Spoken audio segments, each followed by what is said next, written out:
I had to quit my job after less than 2 weeks. It was a part-time job at Cold Stone, and everything started kind of going downhill. It was my second day trying to do 5 hours. He had me scheduled for like 4 days doing 5 hours. And on the second day, I had to leave early. It's like I feel really bad about having to leave early and having to quit my job, honestly.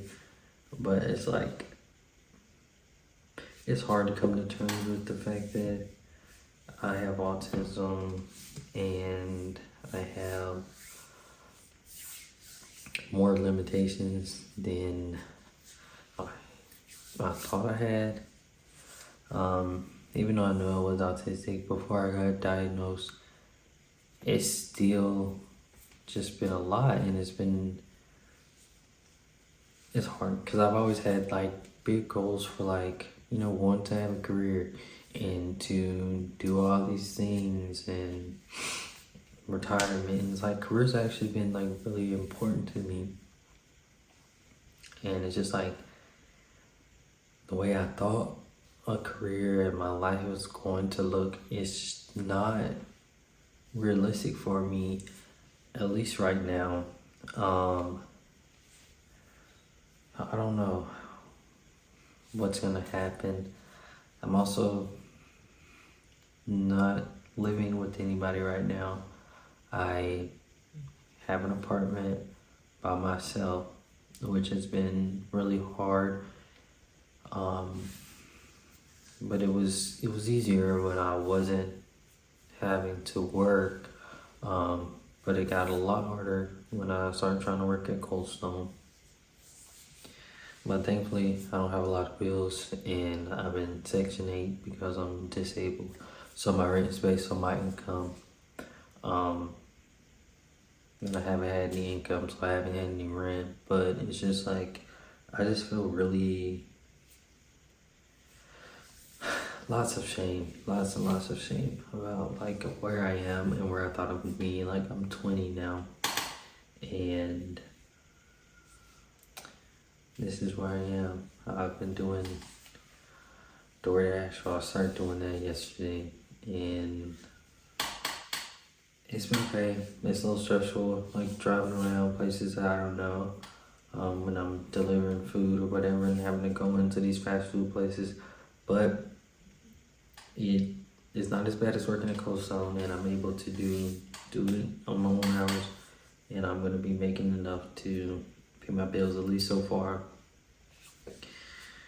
My bills are only like $300 to $400 a month, so I don't need to work full time or even to have like a traditional part-time job. So DoorDash should be okay.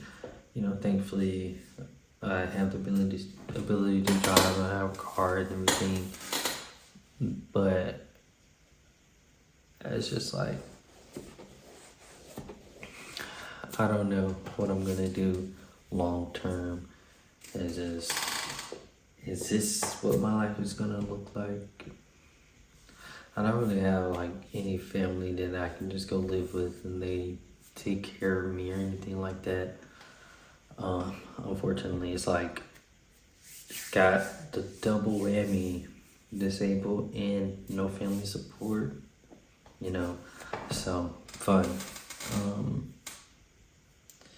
Yeah, so I'm doing DoorDash. I'm just trying to like pay my bills, I guess. I don't know, it really sucks, and like when I don't really sit down and think about it, it just makes me depressed. Like,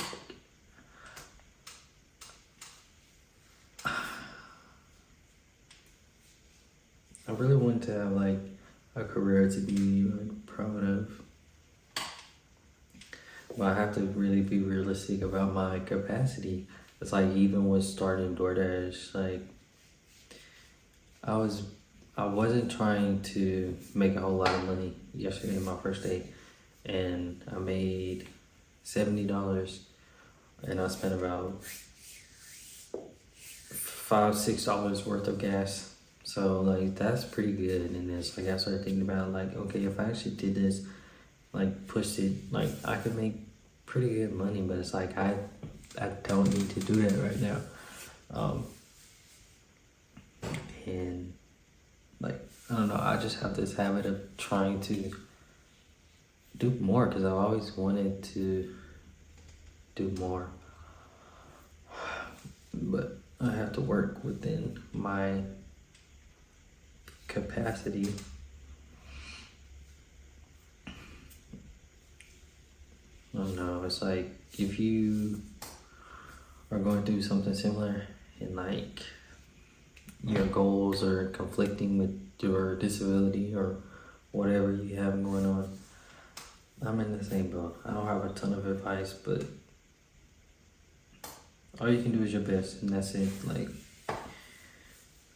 especially if you're in the United States, like your job, rent, income, all that stuff is already really fucked up for anybody that's able and, you know, neurotypical. So add being disabled and, you know, trying to take care of yourself or trying to grow, it's really hard. And